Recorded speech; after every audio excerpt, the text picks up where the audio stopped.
Daging ulama ini beracun. Jangan sampai kita nanti matinya sebelum mati busuk.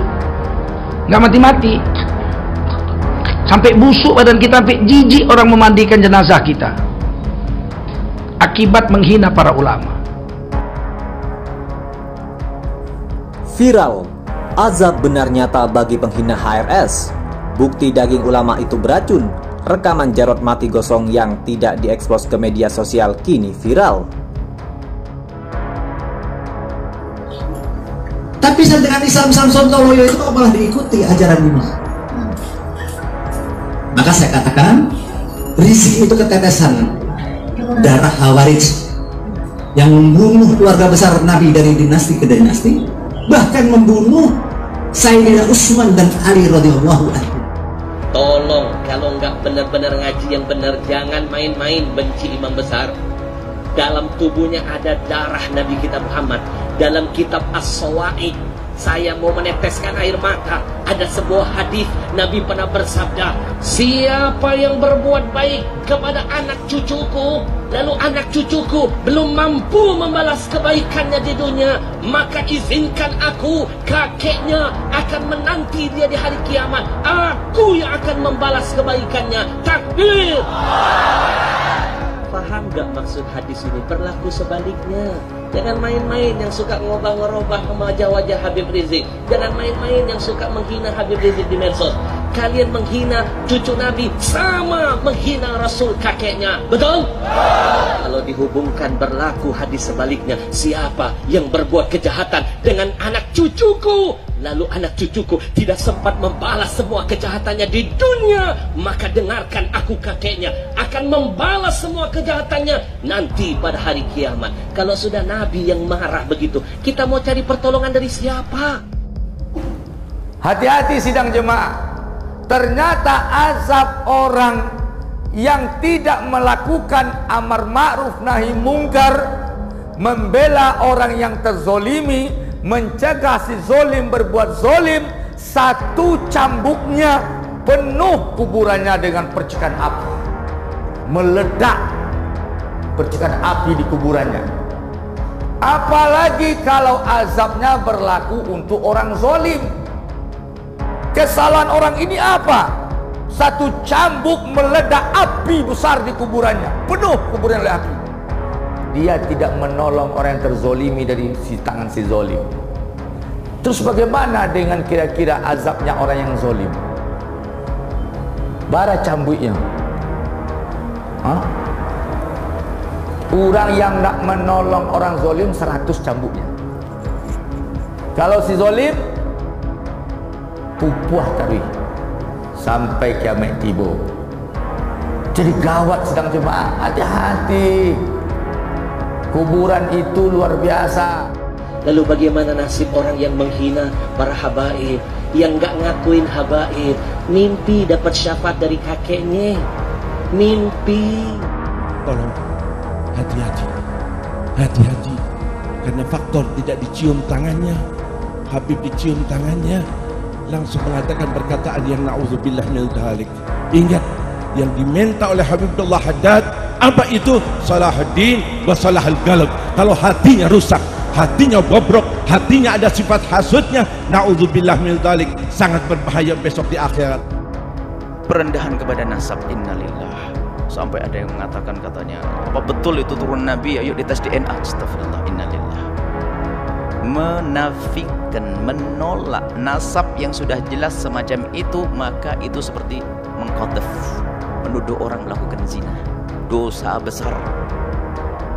Kalau sudah jelas itu nasab, sudah kita akui. Jangan mengatakan DNA-nya ini. Ada apa? Kalau kita bukan habaib, mestinya kita mencintai, bukan mengendengki dan ngiri. Nggak ada artinya, ngiri tambah jauh. Kalau kita mencintai, kita bersambung. Beliau menjadi habaib juga dipilih oleh Allah, bukan permintaannya. Maka kita yang mandang harus mandang dengan hormat.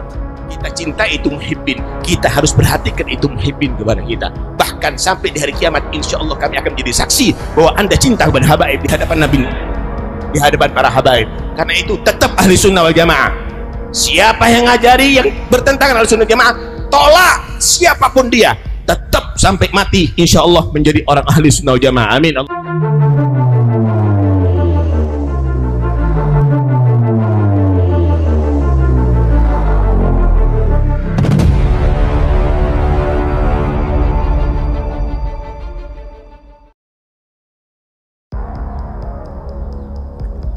Fakta mengejutkan mengenai Budi Djarot, seniman sekaligus politisi yang meninggal dunia. Fakta mengejutkan mengenai Budi Djarot, seniman sekaligus politisi asal Indonesia yang meninggal dunia pada hari Minggu 27 Juni 2021. Dunia politik Indonesia hari ini harus kembali kehilangan seniman sekaligus politisi terbaik Indonesia. Pasalnya, Budi Djarot yang selama ini dibanggakan Indonesia sudah meninggal dunia. Kabar Budi Djarot meninggal dunia ini diperjelas oleh ucapan Fajrul Rahman dalam Twitter pribadinya. Innalillahi wa inna ilaihi rajiun. Barusan dapat kabar dari Mas Eros Djarot atas wafatnya Mas Budi Djarot. Mas Budi sudah pergi. Terima kasih buat segala bantuan dan perhatiannya. Tangan melipat. Kami sekeluarga ikut berduka cita. Semoga almarhum husnul khotimah, tulis Fajrul Rahman. Namun ada beberapa fakta mengejutkan mengenai Budi Djarot yang belum banyak orang ketahui. Bahwa fakta mengejutkan mengenai Budi Djarot yaitu dulu Budi Djarot pernah bertugas menjadi orator unjuk rasa sekaligus salah satu orang yang ikut andil atas pembakaran poster Habib Rizik Syihab.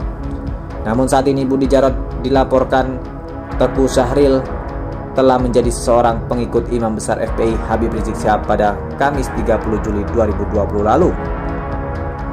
Budi Djarot merupakan seorang seniman dan politisi. Dia adalah adik kandung seniman yang juga politisi PDIP, Eros Djarot. Dia dikenal sebagai pentolan Gerakan Jaga Indonesia. Pada tahun 1998, Budi Djarot membentuk sebuah lembaga kemanusiaan yang memiliki beberapa armada ambulans dan masuk dalam wilayah kerusuhan dengan cover lembaga kemanusiaan. Tahun 2014, Budi menjadi caleg DPR RI nomor urut 8 dari Partai Amanat Nasional. Nomor urut 8 bisa dikatakan sebagai nomor urut cantik sebagaimana karena sama dengan nomor urut PAN saat itu, yaitu nomor 8 juga. Dapil Budi Djarot meliputi wilayah Provinsi Yogyakarta. Kalah Pileg 2014, Budi Djarot sempat menghilang dan muncul kembali di Pilkada DKI tahun 2017 dan Pilpres 2019. Budi Djarot memiliki sejarah yang cukup panjang di dunia politik dan dikenal luas di kalangan politisi papan atas dan pejabat-pejabat. Sementara itu, dalam keterangannya, Budi Djarot membantah kalau dirinya sengaja memerintahkan massa untuk membakar poster Habib Rizik Syihab pada aksi 27 Juli lalu di depan gedung MPR DPR. Demikianlah tentang biografi Budi Djarot, seniman sekaligus politisi yang meninggal dunia hari ini. Budi Djarot, sosok kontroversial, pernah dipolisikan karena hina Habib Rizik. Budi Djarot, adik dari Eros Djarot, meninggal dunia pada Minggu 27 Juni. Namun tidak dijelaskan secara rinci apa penyebab kematian ataupun riwayat penyakit yang diderita Budi Djarot. Sosok Budi Djarot sempat menyita atensi publik pada pertengahan 2020 lalu.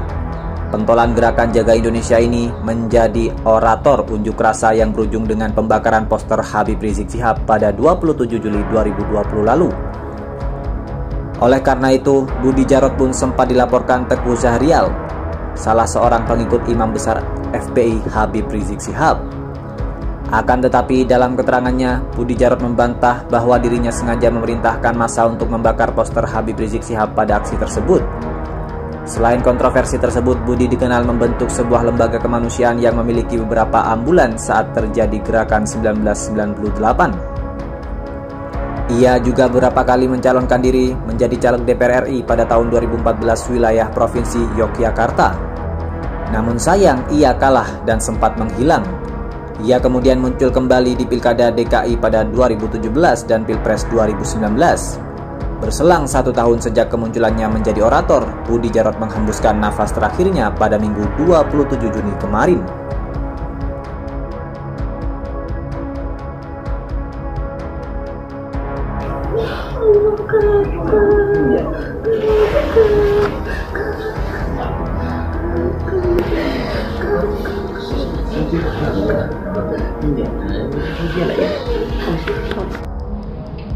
Daging ulama ini beracun. Jangan sampai kita nanti matinya sebelum mati busuk. Nggak mati-mati. Sampai busuk badan kita, sampai jijik orang memandikan jenazah kita. Akibat menghina para ulama. Hati-hati sidang jemaah. Ternyata azab orang yang tidak melakukan amar ma'ruf nahi mungkar, membela orang yang terzolimi, mencegah si zolim berbuat zolim, satu cambuknya penuh kuburannya dengan percikan api. Meledak percikan api di kuburannya. Apalagi kalau azabnya berlaku untuk orang zolim. Kesalahan orang ini apa? Satu cambuk meledak api besar di kuburannya, penuh kuburan oleh api. Dia tidak menolong orang yang terzolimi dari tangan si zolim. Terus bagaimana dengan kira-kira azabnya orang yang zolim? Bara cambuknya. Orang yang nak menolong orang zolim 100 cambuknya. Kalau si zolim pupuh tapi sampai kiamat tiba. Jadi gawat sedang jemaah, hati-hati. Kuburan itu luar biasa. Lalu bagaimana nasib orang yang menghina para habaib, yang gak ngakuin habaib, mimpi dapat syafaat dari kakeknya, mimpi.